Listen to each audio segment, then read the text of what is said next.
So Cafcass certainly get a lot of bad press, and I'm not saying that sometimes that isn't deserved. Indeed, in October 2018, Cafcass published their Child Impact Assessment Framework in response to parental alienation, and I have no doubt this guidance and procedure is perhaps one of the most ill-conceived, unworkable, flawed and incompetent strategies that I have ever come across, which in itself brings the entire Cafcass organisation into disrepute and perhaps unfit for purpose. But there again, the entire family court system is totally unfit for purpose, so you can't always lay blame at the door of Cafcass.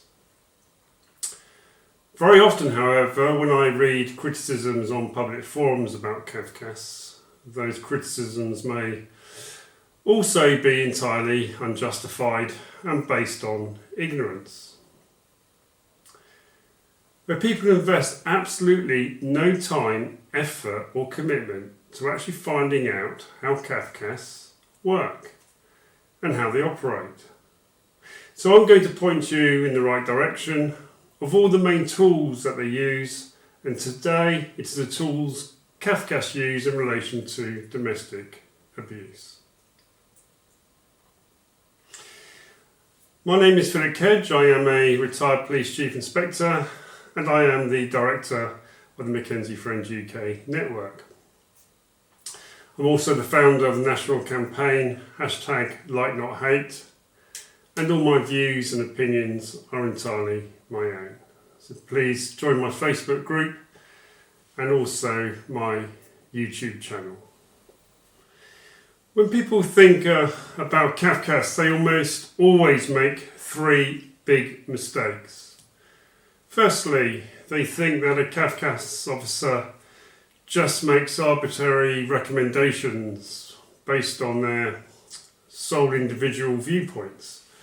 And that's just not true. Cafcass use and apply a whole number of analytical tools to any given situation so that their expert opinions are based on strong evidence and foundations, which is why, of course, in 99% of court cases, Cafcass recommendations are ordered by the court. Secondly, people think that the role of Cafcass is to listen to the parents and to then take sides as to which parent is right. Absolutely not. Cafcass officers hold little regard as to the opinions of the parents. They will look at issues entirely independently of the parents' thoughts and views and make their own recommendations based only from the eyes of the child. Thirdly, they think that having a lawyer makes a difference. It doesn't. A lawyer represents the views of the parent. Cafcass are uninterested in your views. A lawyer has no duty of care to any child, and Cafcass won't even speak to your lawyer. You might as well put that money on the bonfire.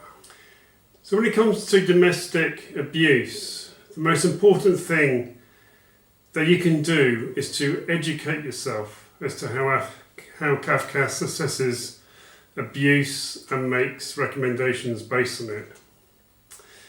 Now you'll see below the following web address at www.mycafcass.co.uk. This is actually a link to my own website as part of the McKenzie Friend UK network. Now, if you go to that address, you can download and familiarise yourself with all the tools Cafcass use when allegations of domestic abuse are made.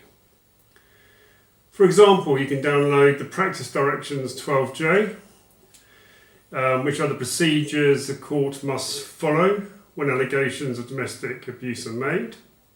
You can access the Domestic Violence Risk Indicator Matrix, along with the safe contact considerations and the impact abuse has on children. You see, if you empower yourself to understand how Cafcass actually operates and not how you believe they operate, then you will understand the family court process. So again, please go to www.mycafcass.co.uk. And as McKenzie Friends, we can help you understand all of it. Or alternatively, you can hand over tens of thousands of pounds to a lawyer to represent your wishes and position, which Cafcass and the courts has little interest in anyway. You don't need lawyers, so let me talk about that a bit more. In November 2020, the Judiciary Working Group published their report. It's called What About Me?, where for the first time they've stated that you don't need lawyers in family court. And this is something that I've been stating for the last decade. Let's have a look at exactly what the report states. So I'm making reference to the report that's called What About Me? It was published in November 2020 by the Family Solutions Group. And that's the working party of the judiciary. And it says in paragraph 197, really important. So, there is an important distinction between legal information and legal advice. Parents understandably want to know what their legal position is. And this can be explained in general terms by providing legal information.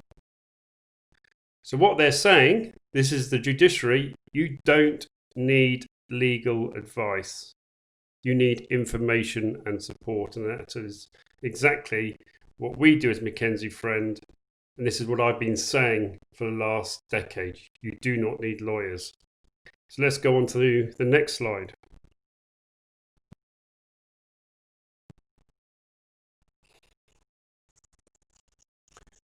So at paragraph 199, it says, and I paraphrase, the provision of legal advice from a solicitor.